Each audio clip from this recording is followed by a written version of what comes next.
அன்புள்ளம் கொண்ட விஆஸ்ட்ரோ டிவி நேயர்களே வணக்கம். நான் உங்கள் அறிமுக ஜோதிடர் வெங்கடேஸ்வரன். இப்ப நம்ம எதை பத்தி பார்க்க போறோம்னா சுக்கிர பெயர்ச்சியை பத்தி பார்க்க போறோம்.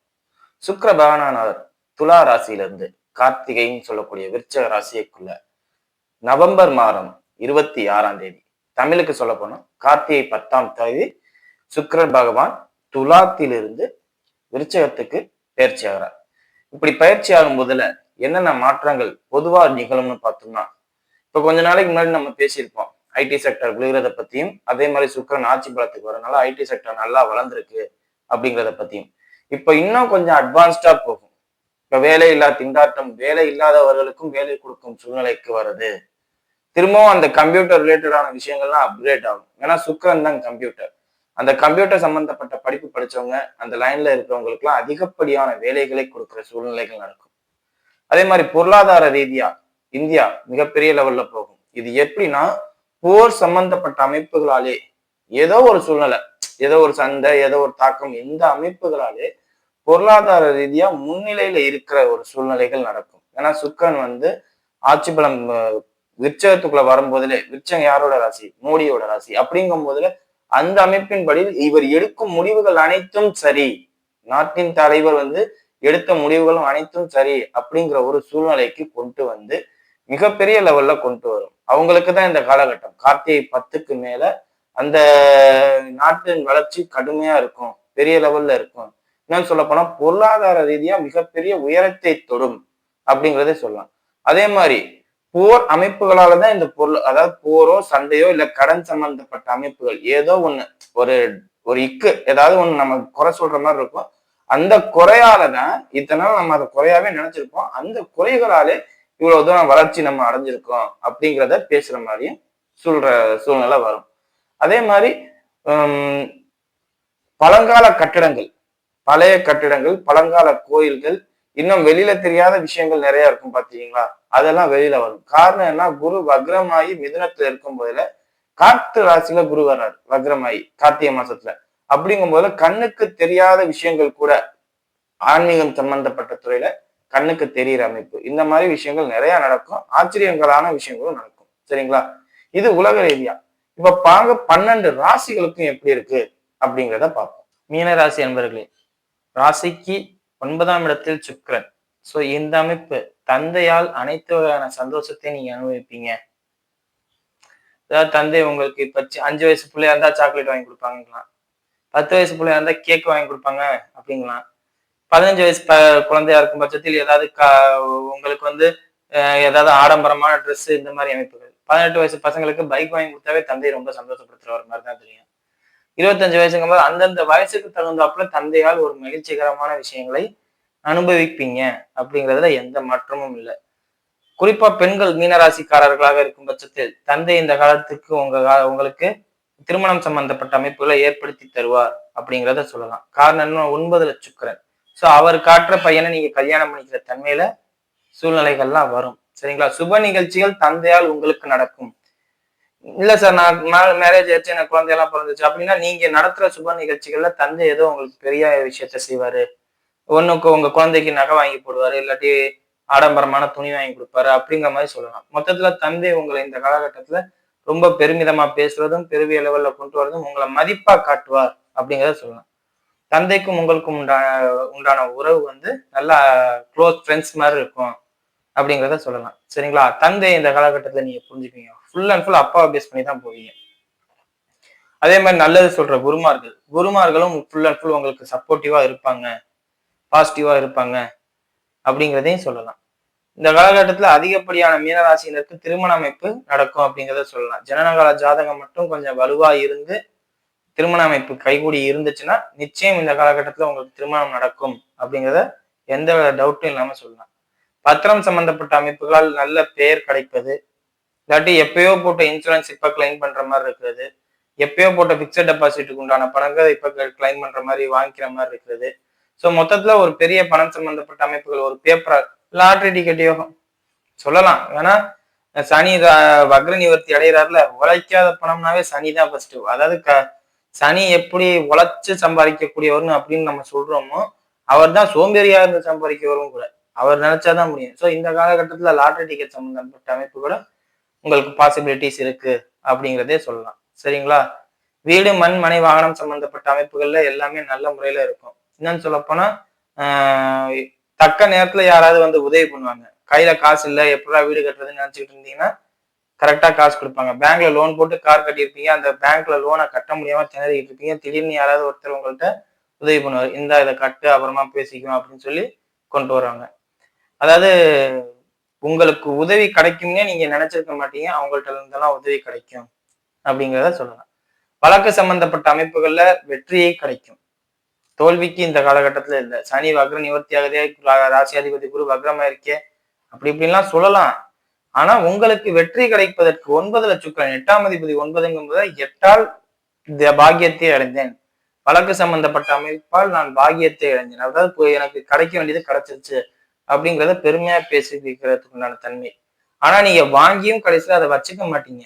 இப்ப பூமி ரிலேட்டடா பண்ணியிருந்தீங்கன்னா அதை வித்துருவீங்க. டைவர்ஸ் வேணும்னு நினைச்சிருந்தீங்கன்னா அது கிடைக்கும். அடுத்த அடுத்த கட்டம்னா நிறைய 2ஆம் திருமணம் சம்பந்தப்பட்ட அது நடக்காது. சோ கோர்ட்டுக்கு போனாவே ஏதாவது ஒரு பிரச்சனையோட தான் போயிருக்கும். அதை நம்ம பத்திரம் அதை நமக்கு சாதகமா வந்தாலும் அதை பத்திரமா வச்சுக்கிற சூழ்நிலை வந்தாதான் எல்லாமே கரெக்டா இருக்கும். பத்திரமா வச்சுக்கிற சூழ்நிலை இல்லைன்னா அப்ப எல்லாமே வேஸ்ட் தானே. சோ உங்களால இந்த காலகட்டத்தில் பத்திரப்படுத்தி எல்லாமே உங்களுக்கு சாதகமா இருந்தாலும் பத்திரப்படுத்திக்க தெரியாது அப்படிங்கிறத சொல்லலாம். சரிங்களா? வாங்க நட்சத்திர ரீதியான பலன்களை பார்ப்போம். பூரட்டாதி நட்சத்திரக்காரர்கள். பூரட்டாதி நட்சத்திரக்காரர்களை பொறுத்தவரை தந்தை உறவு உங்களுக்கு நல்லா இருக்கும். தந்தையால் தந்தை உங்களுக்கு அதிகப்படியா செலவு செய்வாரு அப்படிங்கிறதையும் சொல்லலாம். அதே மாதிரி பெண்களால் உங்களுக்கு யோகம் உண்டு அப்படிங்கிறதையும் சொல்லலாம். துணிக்கடை, நகைக்கடை இந்த மாதிரி அமைப்புகள்ல வேலை பார்க்குறவங்களா இருந்தா இந்த அவங்களுக்குலாம் இந்த காலகட்டத்துல நல்லா சேல்ஸ் நடந்து நல்லா வியாபாரம் நடக்கும் அப்படிங்கிறத சொல்லலாம். நகையில இந்த காலகட்டத்துல நீங்க முதலீடு போடுறதுனால நல்ல இம்ப்ரூவ்மெண்ட்ஸ் இருக்கும் அப்படிங்கிறதையும் சொல்லலாம். குறிப்பா புரட்டாதி நட்சத்திரக்காரர்களை பொறுத்தவரையும் வெளிநாட்டு பயணம் சம்பந்தப்பட்ட அமைப்பு, வெளியூர்ல போய் வேலை பார்க்குற அமைப்பு இதெல்லாம் கைகூடி வரும். நீங்க வேலை பார்க்கணும்னு நினைச்சா அதெல்லாம் கைகூடி வந்துருங்க. எந்த பாதிப்பும் இல்லை. அதாவது நீங்க ஸ்டெப் எடுத்து வச்சா போதும் எல்லாம் கிடைக்கும் அப்படிங்கிற மாதிரி இருக்கும். அதாவது நம்ம போனோடனே எந்த வேலையும் நடக்காம உட்கார்ந்து இருக்கிறதுக்கும் போக போக டக்கு டக்கு டக்கு டக்குன்னு வேலைக்கு வர்றதுக்கும் வித்தியாசம் இருக்கு. உங்களுக்கு இந்த காலகட்டத்துல அடுத்தடுத்து வேகமா வருவாங்க. ஸோ இந்த அமைப்பை நீங்க செயல்படுத்திக்கிட்டீங்கன்னா உங்களுக்கு எல்லா வகையிலையும் நல்லா இருக்கும் அப்படிங்கிறதே சொல்லலாம். சரிங்களா? அதே மாதிரி தொழில் சம்பந்தப்பட்ட அமைப்புகள்ல நிறைய இழப்பீட பார்த்துருப்பீங்க. அதெல்லாம் இப்போ சக்சசிவா வரும். கொஞ்சம் கொஞ்சமா மாறும். அதாவது வருமானத்தை நோக்கிய அதாவது நிலை இல்லாத அதாவது அந்தரத்துல கயித்துல நடக்கிற மாதிரிதான் சூழ்நிலை இருக்கும்.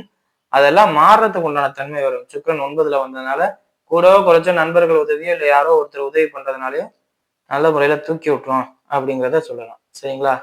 மருத்துவ சம்பந்தப்பட்ட செலவுகள் வரும். அதை மட்டும் கொஞ்சம் கவனமா பார்த்துக்கோங்க. மற்றபடி எந்த கரையுமா ஒண்ணு மருத்துவ செலவு வரும், இல்ல சுப செலவுன்னு சொல்லப்படுற திருமணம் சம்பந்தப்பட்ட அமைப்புகள், நகை சம்பந்தப்பட்ட அமைப்புகள்ல செலவு பண்ற மாதிரி சூழ்நிலை வரும். ஸோ அதெல்லாம் கொஞ்சம் எல்லாமே ஒரு பாசிட்டிவ் காண்டி தான் வருமே ஒழிய நெகட்டிவ் நடக்காது. சரி நீங்க அதை பண்றதை பார்த்துக்கோங்க. சரிங்களா? மற்றபடி எந்த குறையும் இல்லை. மாணவர்களாக இருக்கும் பட்சத்தில் படிப்பு சம்பந்தப்பட்ட அமைப்புகள்ல நிறைய அதாவது படிப்பீங்களோ இல்லையோ படிக்கிற மாதிரி ஒரு ஆக்டிங் போடுவீங்க. அந்த ஆக்டிங் வந்து உண்மையா பொய்யா அப்படிங்கிறது பின்னாடி ரிசல்ட்ல தெரியும். ஸோ யாரும் நடிக்காதீங்க, படிங்க, படிச்சு வேலையை பார்க்கறத பாருங்க. சரிங்களா? அடுத்தது உத்திரட்டாதி நட்சத்திரக்காரர்கள். உத்திரட்டாதி நட்சத்திரக்காரர்களை பொறுத்தவரை நட்சத்திராதிபதி சனி வக்ர நிவர்த்தி அடைகிறார். பெருமிதமான பேர் கிடைக்குங்க, புகழ் கிடைக்கும், கௌரவம் கிடைக்கும். அதே மாதிரி கலைத்துறையில இருக்கிறவங்களா இருந்தா எல்லா விஷயமும் உங்களுக்கு சாதகமான தன்மையில கிடைக்கும். கலைத்துறைனா என்ன? சினிமா, டான்ஸ், ஆடல் பாடல் எல்லாமே சிற்பம் செதுக்கிறது கூட சிற்பம் செதுக்கிறது, தச்சர் வேலை பார்க்கறது எல்லாமே கலைதான். ஸோ மொத்தத்துல அந்த கலை சார்ந்த தொடர்பு இருக்கிறவங்களுக்கு ஒரு நல்ல பெருமிதமான கௌரவ பட்டம் கிடைக்கும். பத்மபூஷன், பத்மவிபூஷன் இந்த மாதிரி அதாவது அதெல்லாம் பெரிய பட்டம். பட் ஆனா அதுக்கெல்லாம் எலக்ட் ஆவீங்க மீனராசி உத்திரட்டாதி நட்சத்திரக்காரர்கள் அப்படிங்கிறது சொல்லலாம். அதாவது யாருன்னே தெரியாது, நம்ம கண்ணுக்கு தெரியாதவங்க எல்லாம் இந்த காலகட்டத்துல அந்த விருது வாங்குற அமைப்புகள்ல வரும். கலாநிதி அப்படிங்கிற அமைப்புகள்லாம் வரும். ஸோ அந்த அமைப்பு இப்ப ஜோதிடமும் ஒரு கலை தான். இந்த கலை சம்பந்தப்பட்ட அமைப்புல ஒரு பட்டம் கிடைக்கும் உங்களுக்கு அப்படிங்கிறது கூட சொல்லலாம் உத்திரட்டாதி நட்சத்திரக்காரர்களுக்கு. அதே மாதிரி உத்திரட்டாதி நட்சத்திரக்காரர்களை பொறுத்தவரைக்கும் பழமையை போற்றுபவர்களாக இருக்கும் பட்சத்தில் பழச பத்திரமா வச்சுக்கப்படுங்க. ஏன்னா சனிதான் பழசு. ஸோ அந்த பழச பத்திரப்படுத்துறவங்க சனி சம்பந்தப்பட்ட அமைப்புல கரெக்டா இருக்கிறவங்களுக்கு எல்லாமே நல்ல முறையில இருக்கும். சமுதாய ரீதியா ஒரு வணங்கத்தக்க மனிதரா கூட மாறுவீங்க நீங்க. எல்லா வகையிலையும் பெரிய லெவல்ல உங்களுக்கு புகழ் பரவும் அப்படிங்கிறத சொல்லலாம். சரிங்களா? பூர்வீக சொத்து பற்ற சம்பந்தப்பட்ட அமைப்புகள்ல இருந்த வில்லங்கங்கள்லாம் கொஞ்சம் கொஞ்சமா விலகும். அத நீங்க பார்க்கலாம். இன்னும் சொல்லப்போனா எல்லாமே ஒரு சரி, எல்லாமே கிளியர் ஆயிருச்சு. கட் அண்ட் ரைட்டா கொண்டு வந்துட்டோம். இனிமே நமக்கு கிடைச்சிரும் அப்படிங்கிற மாதிரியான சூழ்நிலைகள்லாம் வரும். சரிங்களா? அதனால எந்த பாதிப்பும் இல்ல. தந்தையாரோட உடல்நிலை மட்டும் சற்று கவனமாக பார்த்துக் கொள்ள வேண்டும். சுக்கிரன் 9ல வர்றதுனால தந்தைக்கு இந்த காலகட்டத்துல 8ஆம் அதிபதி 9க்கு வராரு. மத்தவங்களுக்கும் உள்ள மாரி தான் உங்களுக்கும். பட் ஆனா உங்களுக்கு வேற மாரி. எக்கதத்துல சனி இருப்பதனால் உங்களுக்கு தந்தை சம்பந்தப்பட்ட நீங்களே பொதுவா சனியோட நட்சத்திரக்காரரா இருக்கிறதுனால தந்தைக்கு நீங்க எப்பவுமே எதிரா தான் செயல்படுவீங்க. சோ அந்த அமைப்பால உங்க தந்தைக்கு பாதிப்பு இருக்கும் அப்படிங்கிறத சொல்லலாம். சோ அது தந்தைக்கு உங்களால் தனிக்குழிவு இல்லாமல் பார்த்துக்கங்க. சரிங்களா? மத்தபடி எந்த பாதிப்பும் இல்ல. அடுத்தது ரேவதி நட்சத்திரக்காரர்கள். ரேவதி நட்சத்திரக்காரர்களை பொறுத்தவரையும் நட்சத்திராதிபதி வக்ர நிவர்த்தி அடையிற வரையும் கொஞ்சம் அடக்கி வாசிக்கிறது நல்லது எல்லாத்துலயும். தொழில் சம்பந்தப்பட்ட அமைப்புகள் நல்லா இருக்கும், வீடு சம்பந்தப்பட்ட அமைப்புகள் நல்லா இருக்கும். இதெல்லாம் ஓகே. உங்களோட பேச்சால பிரச்சனை வருது. நீங்க ஏதோ ஒரு பொய்யா பேசாதீங்க. தயவு செஞ்சு பொய் இந்த காலகட்டத்துல பேசாதீங்க. பொய் பேசுனீங்கன்னா மாட்டிக்குவீங்க. எல்லாம் கிடைக்கிற மாதிரி இருக்கும். ஆனா தடைப்பட்டு நிக்கும். கிடைக்கிற மாதிரி இருக்கிற விஷயங்கள்லாம் தடைப்பட்டு நிக்குங்கிற அமைப்பு கொண்டு வரும். அதே மாதிரி குழந்தைகளால் மனச்சோர்வு ஏற்படுறது, மனச்சங்கட்டம் ஏற்படுறது, மருத்துவ செலவு ஏற்படுறது. நீங்க செயல்பாடுகள் உங்களோட செயல்பாடு எத்தனை நாள் எப்படி இருந்துச்சுன்னு தெரியாது. இப்ப கொஞ்ச காலத்துல மாத்திக்கங்க. பொய் பேசுதல், அடுத்தவங்களை ஏமாத்துற மாதிரி அமைப்பு, அதாவது மனித நெறியை மனித இதெல்லாம் ஒரு விஷயமா அப்படின்னு நீங்க கேட்கலாம். பட் இந்த விஷயத்தாலதான் உங்களுக்கு பிரச்சனையே வருங்கிறேன். தேவையில்லாத தடை, தாமதம் எல்லாம் நடக்கிறதுக்கு காரணம் வாயை திறந்து பேசுற பொய்யும், அதே மாதிரி உங்கள் கேளிக்கை, கிண்டல் இந்த மாதிரி அமைப்புகள். பொதுவா இந்த காலகட்டத்துல வாயை திறக்காதீங்க. கேளிக்கை, கிண்டல் சம்பந்தப்பட்ட அமைப்புகளால வம்பு பண்ணிக்கிறது, தேவையில்லாம படம் பார்க்க போறேங்கிற பேர்ல அங்கேயே ஏதாவது பிரச்சனை எடுத்துட்டு வருது. சந்தோஷமா இருந்தாவே இந்த நேரத்துல உங்களுக்கு பிரச்சனை வரும். சுக்கிரன் 9ல வரும்போது தான் உங்களுக்கு பிரச்சனையே. தந்தைக்கும் உங்களுக்கும் தேவையில்லாத வாக்குவாதம், சண்டை பயங்கரமா நடக்கும். காரணம் என்ன? அவரு செலவு பண்ணாதான் பாரு, நீங்க செலவு பண்ணுவீங்க. இல்ல நீங்க செலவு பண்ணாதான் பாரு, அவர் செலவு பண்ணுவாரு. மொத்தத்துல யாரோ ஒருத்தர் செலவு பண்ணுவீங்க, யாரோ ஒருத்தர் அதுக்கு சண்டை போடுவீங்க. அந்த அமைப்பு. சோ ரொம்ப நிதானமா இருங்க, ஆடம்பரமா இருக்காதீங்க, ரொம்ப என்ஜாய் பண்ணணும்னு இந்த காலகட்டத்துல நினைக்காதீங்க. ரொம்ப என்ஜாய் பண்ணணும்னு நினைச்சாவே சனி ராசியில இருக்கிறத தெளிவா வேலை செஞ்சுட்டு போயிடும். யாரையும் முதல்ல நம்பாதீங்க. குறிப்பா நண்பர்கள் சம்பந்தப்பட்ட விஷயங்கள்ல கொஞ்சம் கவனமா இருக்கிறது இந்த காலகட்டம் உங்களுக்கு நல்லது. சரிங்களா? மற்றபடி எதுவுமே வீடு சம்பந்தப்பட்ட அமைப்போ, தொழில் சம்பந்தப்பட்ட அமைப்போ சொல்லல. உங்க பேச்சு, உங்களோட செயல்பாடுகள், அதே மாதிரி உங்க நண்பர்களால நீங்க மாற்றுறது. இதைதான் சொல்றேன். சோ இதனாலதான் நீங்க மாட்டுவீங்க. சோ இந்த அமைப்புல கவனமா இருந்தாலே உங்களுக்கு எந்த பாதிப்பும் வராது அப்படிங்கிறத சொல்லலாம். சரிங்களா? வீடியோ இப்பதான் ஃபர்ஸ்ட் டைம் பார்க்கறதா இருந்தா லைக் பண்ணுங்க, ஷேர் பண்ணுங்க, கமெண்ட் பண்ணுங்க. சேனலை மறக்காம சப்ஸ்கிரைப் பண்ணுங்க. வேற எதுவும் ஜோதிட ஆலோசனைக்கு கீழே உள்ள நம்பருக்கு கால் பண்ணுங்க. நன்றி.